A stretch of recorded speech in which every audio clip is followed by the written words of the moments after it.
আসসালামু আলাইকুম রহমতুল্লাহ বারকাতু। আসলে আমরা গত 18 তারিখ উমরার উদ্দেশ্যে আসছি। ভিডিও করার কোনো উদ্দেশ্য নাই, মনের মধ্যে একটা আফসোস। আজ আমার মা এবং আমাদের সম্মানিত তাফিজুল কুরআন মাদ্রাসার প্রতিষ্ঠাতা কারি ফয়াজউদ্দিন ভাই আমাদের মাঝে উনি আমার মাকে নিয়ে আসছেন। আলহামদুলিল্লাহ অনেক হেল্প করছেন। আর আজ আমার মারে এইখানে নিয়ে আসছি অনেকের উছিলা, আমার একার কিছু নাই, অনেকে আমার হেল্প করছে বিভিন্নভাবে।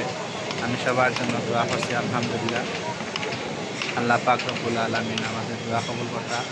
এবং বর্তমান বাংলাদেশের যে পরিস্থিতি, এই বাংলাদেশের পরিস্থিতি নিয়েও আমরা দোয়া করছি।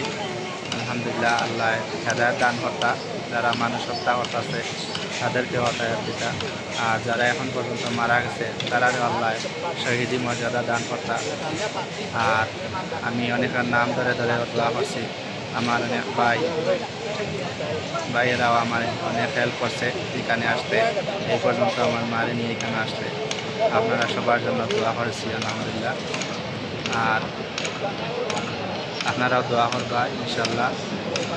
আর বাংলাদেশে অনেক মানুষ বিভিন্ন অবস্থা নিয়ে দোয়া করছে আলহামদুলিল্লাহ, আল্লাহ কবুল করত। আর সবাই ভালো থাকবে। আর দোয়া করি আবারও। আসসালামু আলাইকুম রহমতুল্লাহ।